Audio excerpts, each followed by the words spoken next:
Pada pertemuan kali ini, kita akan membahas materi fisika pada fase F, yaitu mengenal gerak dalam kinematika. Pada pertemuan kali ini, kita akan membahas. Adapun tujuan pembelajaran yang akan kita bahas yaitu 1.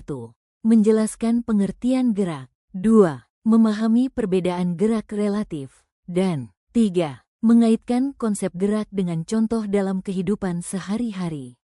Pendahuluan kinematika. Kinematika adalah cabang fisika yang mempelajari tentang gerak suatu benda tanpa memperhatikan penyebabnya. Artinya, kinematika hanya fokus pada bagaimana benda bergerak, bukan mengapa benda itu bergerak. Selanjutnya, pengertian gerak. Gerak adalah perubahan posisi suatu benda terhadap titik acuan tertentu dalam selang waktu tertentu. Jika posisi benda berubah, maka benda dikatakan bergerak. Dalam kinematika, titik acuan sangat penting. Benda dikatakan bergerak atau diam bergantung pada titik acuan yang digunakan untuk mengamatinya. Gerak relatif. Gerak bersifat relatif karena hasil pengamatan gerak dapat berbeda tergantung siapa pengamatnya dan titik acuannya.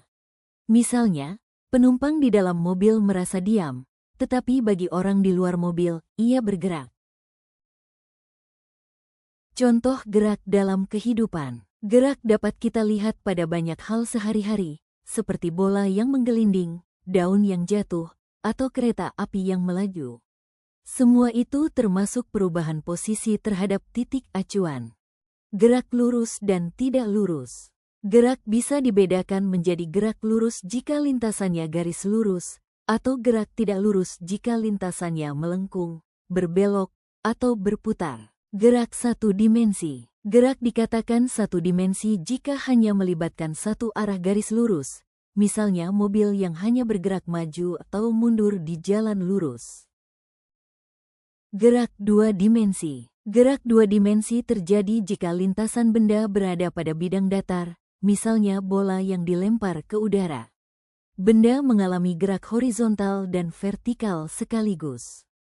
Pentingnya memahami gerak. Memahami gerak membantu kita menjelaskan fenomena di sekitar, dari hal sederhana seperti berjalan hingga pergerakan benda langit di angkasa.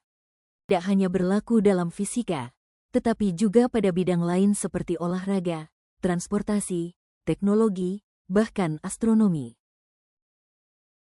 Kesimpulan, kinematika memberikan dasar penting untuk memahami berbagai fenomena alam.